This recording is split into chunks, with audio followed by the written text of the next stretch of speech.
Game week 23 is concluded, so you know the drill, guys. We'll go over how well I did or how badly I did. We'll then look at the G League, and then as well, some players that you could target for game week 24. Let's do this.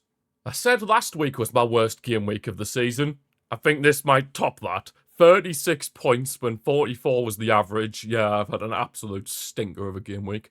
I'm honestly thinking of doing my wild card because, yeah, my team just seems to be falling apart right in front of my eyes, and it just seems like there's not really much I can do about it. If we have a look at the team, Roofs only 1 point in Sunderland's loss to West Ham.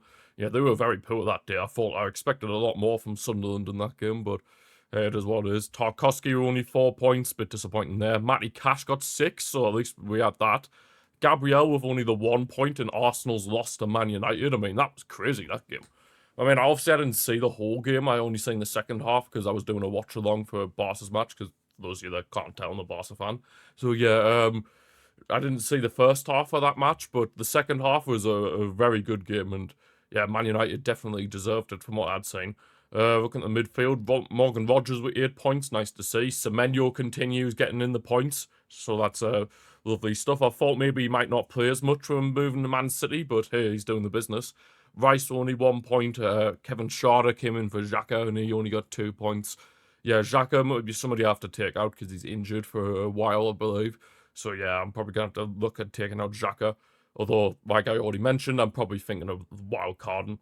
And then Igor Thiago only 2, Ekatike with a 1 point, and then Haaland with 2. Haaland's been dropping a few stinkers recently, to be fair.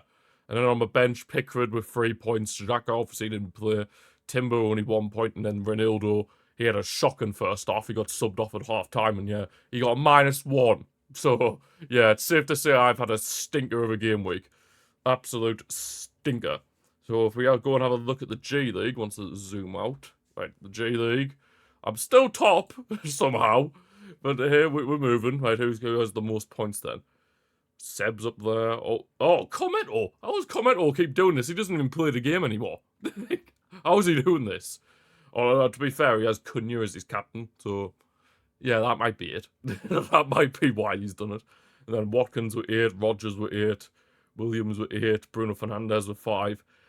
Honestly, Commento doesn't even play the game anymore. Yet he's getting the highest points overalls in the J League. Like how is this even possible? I don't even know. But anyway, let's have a look at some players that you could target for game week 24. So yeah, the first player I'd recommend you guys having a look at, Patrick Dorgu. Now, of course, since Michael Carrick has come into Man United, of course they've been playing well.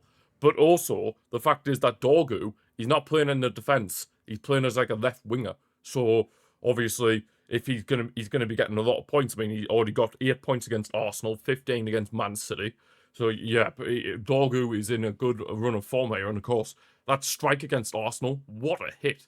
I mean, for somebody who was playing as a left wing back to be able to score a goal like that, like, fair enough. I mean, it looks like Dorgu is going to be like that left winger for Man United. I mean, crazy to think that just a change in system, and all of a sudden the Man U players are now really starting to show some good form. If only Amarim wasn't so stubborn. Am I right, Man U fans?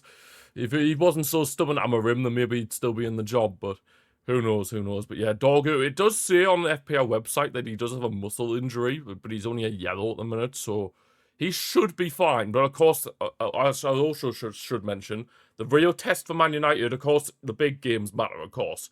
But with Man United, you do see them being very inconsistent when it comes to like the games against the so-called smaller teams. So the likes of Fulham, West Ham that they have coming up.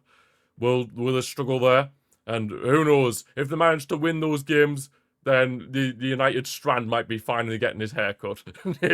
He'll be loving life if that happens. But yeah, Dorgu definitely want to look out for, and he's obviously relatively cheap as well at 4.4 million.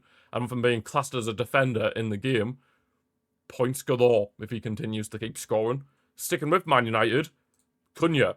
Now, yes, I know Cunha's been on the bench since Michael Carrick's taken charge of United, but I mean, surely he's got to be getting a start at some point. I mean, he obviously got the winning goal against Arsenal, and it was a very good finish as well, mind you. So I would expect Cunha to eventually get into that starting 11. I mean, I know obviously they've had Mbeumo up front recently as like a one-man striker, But surely Cunha's got to get in that starting 11 somehow. Like, surely. I mean, he's shown that he's a top quality player, and honestly, I think he really does suit Man United. Of course, he's at that, like a few years ago, he was at Atletico Madrid and couldn't really do much there. But I just feel like he is like that Man United type of player, that he can obviously cause create chances and score goals and really be that type of player that Man United desperately needed in that attack. So yeah, if I was Michael Carrick, I'd be starting Cunha sooner rather than later because he is in a very good amount of form. And of course, with Man U's fixtures coming up, you would think that Cunha could get a few more goal contributions, but I guess time will tell, time will tell.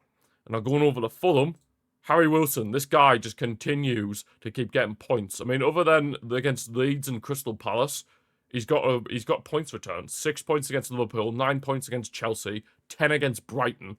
So yeah, Harry Wilson, I'd honestly say he's probably Fulham's best attacking player, to be pretty honest. But yeah, they do have some difficult fixtures coming up, Fulham. I mean, Man United away.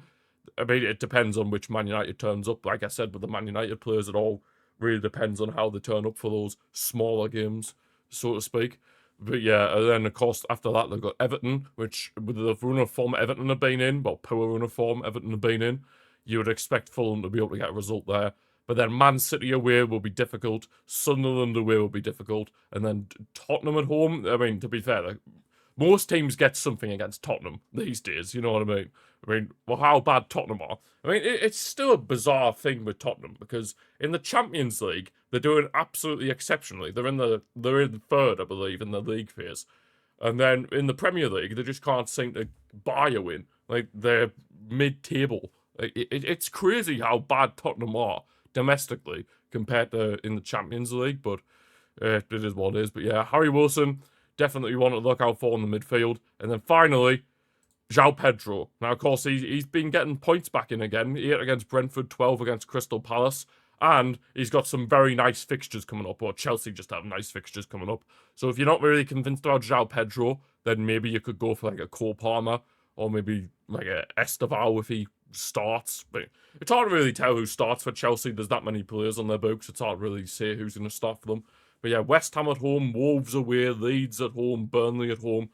Those are 4 really nice fixtures for Chelsea, and you would expect them to be getting quite a few points. You'd be expecting them getting 12 from 12 in those 4 fixtures, but you never know, you never know. I mean, it just really depends on what Chelsea turns up, to be brutally honest. But if they can get 12 points from 12 there, then you would imagine the likes of João Pedro will be able to get goal contributions, and if you can afford Palmer for these games, then definitely put him in.